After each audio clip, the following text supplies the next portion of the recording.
Just a quick note before we jump into the video properly. If you're new to the Oracle subseries, then you may not know that Oracle of Ages is one part of a duology. It's a complete game on its own, but it has connectivity with its sister game, Oracle of Seasons. As such, while it isn't required viewing, I recommend giving my videos on Seasons a watch first, before we jump into the dungeon design of Ages. You can play these games in either order, but for these videos I did Seasons first, and as such, I may make reference to some of my findings there during my coverage of this game. With that out of the way, let's hop into things.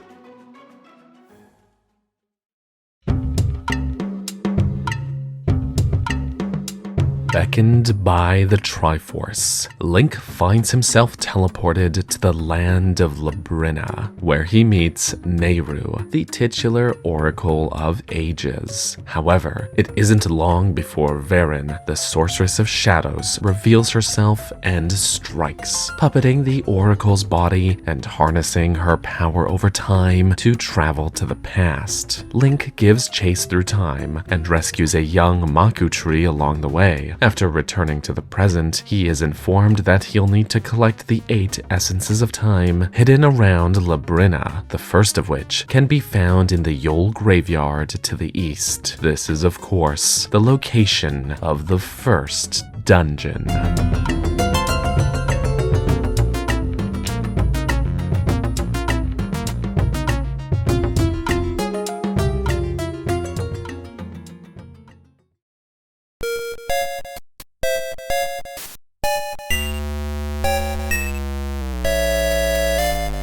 Welcome to the Spirit's Grave. Much like Gnarled Root Dungeon in Seasons, Spirit's Grave has to balance the difficult task of being a compelling first dungeon as well as a 10th, depending on your play order. I think it succeeds better at being a first, but I think it's short and sweet with enough going on so as to not hold it back from being fun for experienced players. It definitely is a tone setter for Oracle of Ages, being more complex in its navigation than Gnarled Root was, but with far fewer enemies. Spirit's Grave is also of decent size for a first dungeon. There are 21 standard-sized rooms, plus one side-scrolling room to get the dungeon item, much the same as the type we saw in Gnarled Root, which is a nice Zelda 1 callback. Visually, the dungeon is just okay, if not a bit bland. There's some nice brick and an intricate cobblestone floor pattern, the monotony of which gets broken up by deliberately placed blocks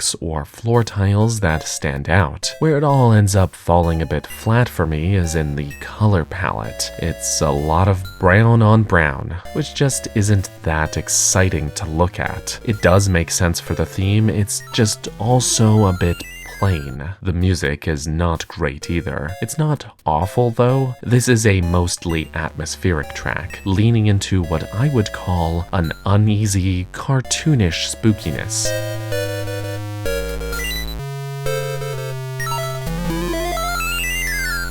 It's just not as good as many other dungeon themes, but not something I would feel compelled to mute either. Low tier, but not annoying. Just kind of forgettable. With Oracle of Ages being the more puzzle-focused game between the two, one way this dungeon helps as a tone setter is how much it leans into foreshadowing, frequently letting you get a glimpse of things ahead of time, even if only shortly. This is what I often refer to as the old treasure chest tease, because it's most often done using treasure chests, which will be inherently tantalizing for players. In short, you often are able to see a treasure chest long before you can actually reach it, which builds excitement and a sense of payoff for later when you actually do get to open it up. The dungeon does it constantly, from as early as the room right next to the dungeon entrance, and then once more in the other room right next to the dungeon entrance. Even later here, right before you get to the dungeon item. It does this with branching paths and interesting locales too, rather than just treasure chests, letting you see something interesting to incentivize incentivize you to explore. Granted, because of the scope of the dungeon, many of these payoffs come relatively quickly, but to me this is the game design easing you into this idea, introducing the concept at a small scale before later dungeons will inevitably run with it in bigger and better ways, but that doesn't diminish how well implemented it is here. There's even a room that does this tease on a dungeon-wide scale by including a depiction of the dungeon map on the floor, showing you where important things are. Picking up on this detail isn't at all mandatory to completing the dungeon, but it does act as a great hint to finding this optional secret room, which contains a ring. The little floor map represents your position with this Armo statue, the boss and mid-boss by these blue statues, and the aforementioned secret ring, and of course the essence of time we're after, by these torches. Actually, funny enough, those are also the only 2 rooms in this dungeon with this type of pre-lit torch in them. You know, aside from the wall sconces in the foyer and the torches we have to light ourselves in that western hallway. Either way, this sort of diegetic map isn't something you see in a lot of dungeons, so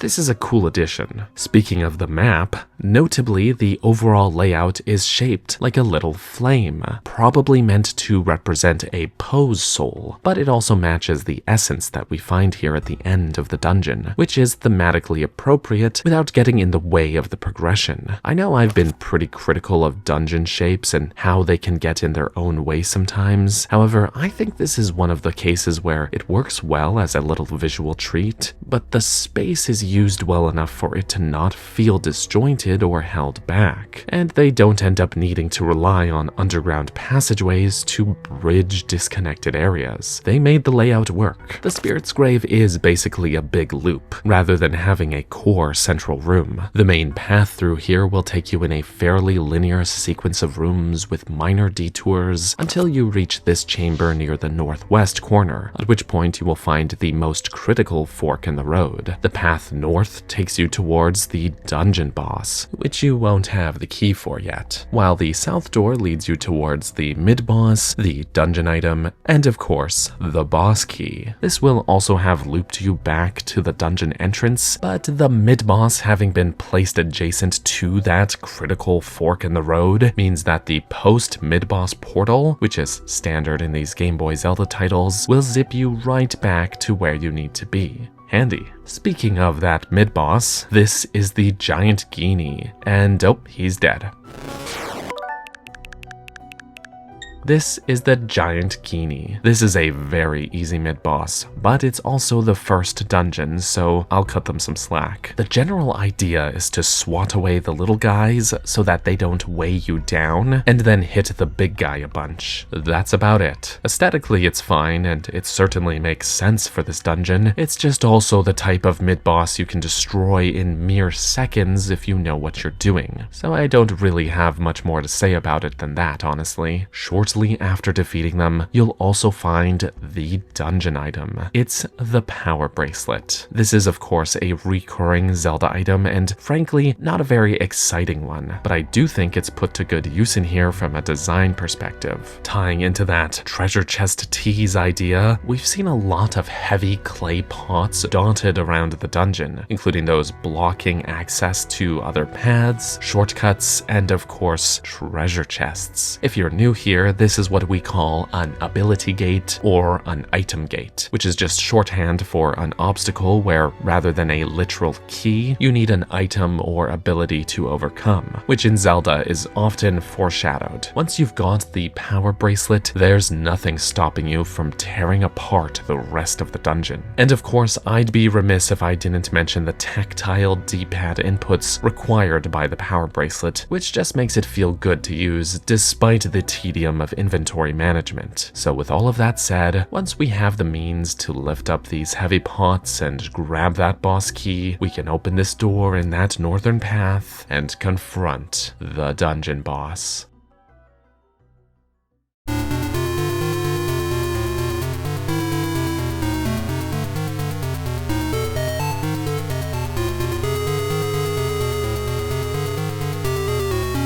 Dropping into the room to face us is Pumpkinhead. I just can't say that in a dramatic way. Remember when I used the term cartoonish spooky? I guess that's what we're going for here. He looks alright. A bit goofy with the, jack-o'-lantern thing going on, but he's a serviceable boss. He'll amble around the room and occasionally fire some projectiles your way, but otherwise is a pretty harmless boss. I totally get that this is the less action-focused game compared to Seasons, but there's just no way that this guy stacks up to Aquamentus, though I do appreciate that he's an original boss, which Seasons didn't have very many of. I suppose the main challenge here is figuring out how to defeat him, the method of which is fairly similar to that of the Genie boss from Link's Awakening. In this case, you need to attack his body to momentarily collapse him, then pull the pumpkin up with the power bracelet to reveal the little ghost that's piloting this thing around, which will be vulnerable to direct attacks with your sword. As far as ways to integrate the power bracelet into a boss fight goes, this is a pretty good way to do it. Either way, this guy will go down quite quickly. He just doesn't have a very large pool of HP, and if you've brought over the red ring from Seasons, you can one-shot the little guy with a spin attack.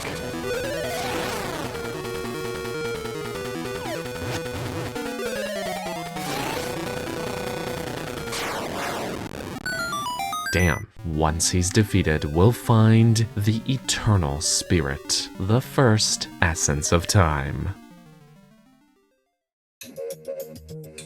So, overall, Spirit's Grave is nothing short of a competently designed dungeon. I think the only weak points here are superficial, but the contents of what we will actually do and find in here are great. It works excellently to establish the sort of gameplay flow that sets Oracle of Ages apart from its contemporaries. It also introduces to us a handful of puzzle mechanics that won't exactly stump you here, but are more so meant to teach you how these work so that the game can challenge you later. For example, there's this rolling cube puzzle in the southeast section of the dungeon. This version of the puzzle is damn near impossible to do wrong. You just have to push the cube a few tiles straight forward and it will click into place and open the doors. I specifically pushed this thing around the room a bunch just to stress test it and see if I could mess it up and do it wrong. I swear no matter what I did, it always clicked perfectly into place. The room dimensions must have been made in such a way to make this impossible, or at the very least very difficult to mess up. And even if you somehow did manage to, like say you pushed it right up against the wall, you could always drop off this balcony into the previous room and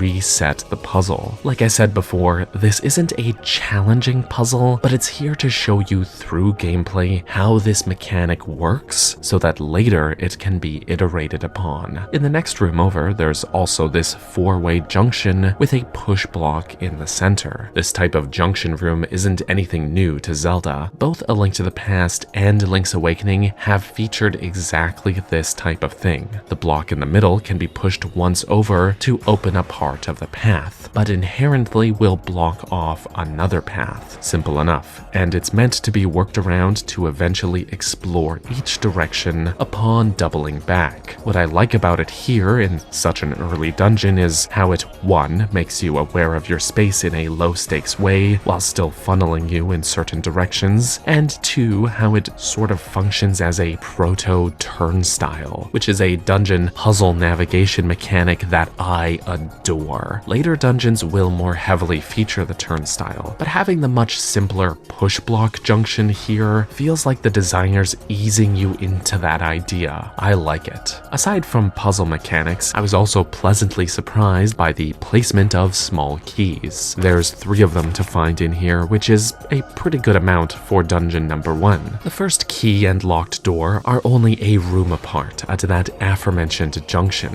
but the latter 2 of each are spread out much better, with both keys found in the eastern half of the dungeon and both locked doors in the western half. So you have to explore every nook and cranny thoroughly thoroughly, or you won't be able to reach the mid-boss and following set of hallways that lead to the power bracelet. So overall, Spirit's Grave impresses me. It presents itself as a rather unremarkable dungeon, one that is aesthetically pretty forgettable, but it holds up under scrutiny remarkably well. It's the sort of good design where you sort of don't notice it, but you would feel the flaws if they were there. Arguably, there's less resting on this one than Gnarled Root had riding on it, since they don't treat the Maku Road here in quite the same way that Seasons did the Hero's Cave. Regardless of play order, you have to clear Maku Road, but that doesn't stop this one from laying a lot of groundwork. I think that's a tough balancing act, but Spirit's Grave does rise to the occasion. Thank you so much for watching. Special thanks goes out to my channel members here on YouTube, as well as my supporters on Patreon, the names of which have been scrolling by on screen. You all are awesome. Again, thank you so much for watching, and I hope you have a lovely rest of your day. Bye-bye.